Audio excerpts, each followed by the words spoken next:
утро на телеканале «Россия» продолжают «Вести Чувашия». В студии Дарья Паскарюк. Здравствуйте. На календаре понедельник, 26 сентября.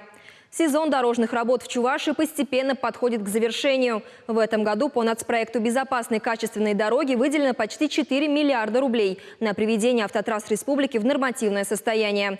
На эти средства должны отремонтировать около 118 километров. Участок автодороги Комсомольская, Яльчики-Буинск протяженностью 9,5 километров – один из тех, которые в этом году обновляют по нацпроекту. Работы провели достаточно быстро, отмечают в администрации Яльчикского района. Подрядчик полностью заменил асфальт.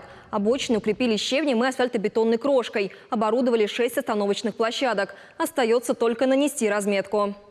Сегодня в Чебоксарах начинается отопительный сезон. Соответствующее постановление подписал глава администрации города Денис Спирин. В первую очередь тепло появится в детских садах, школах, больницах и учреждениях социального обслуживания. Следующие на очереди многоквартирные дома. К сегодняшнему дню промыты и опрессованы все 1825 жилых зданий. Управляющие организации получили паспорта готовности. Обеспечить теплом город полностью местные власти планируют за 7-10 дней. С победой из Красноярского края! Лесорубы Чувашии стали абсолютными чемпионами среди вальщиков леса с безмоторными пилами на завершившемся чемпионате страны. Демонстрировать свои навыки в Сибирь отправились 5 лесорубов из нашей республики. Среди них была и девушка.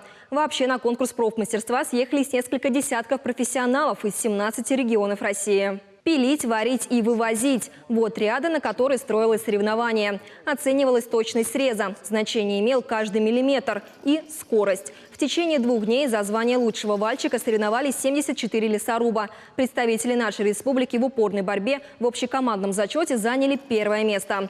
Чемпионом России «Лесоруб-2022» стал Артем Шашков из столицы Чувашии. А Галина Климина, работающая в Чебоксарском лесничестве, заняла 2-е место среди женщин. Конкуренция пока маленькая, нас только 3. Хотелось бы, чтобы с каждого региона выступала девушка. Мы учимся здесь технике безопасности, во-первых, и во-вторых, следить за пилой, за цепью, чтобы ее эксплуатировать дольше.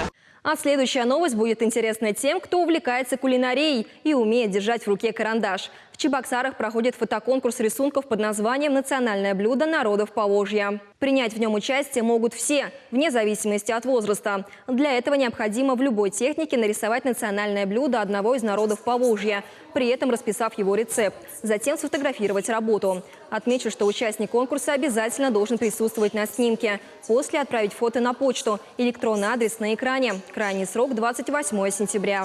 Нынешний сентябрь в столице Чувашии стал самым дождливым за последние 6 лет. Об этом сообщили в гидрометцентре республики. С начала месяца в Чебоксарах выпало около 70 литров воды на квадратный метр земли. Это почти на треть больше климатической нормы. Однако сентябрь только близится к концу, так что, возможно, погода еще побьет установленный рекорд.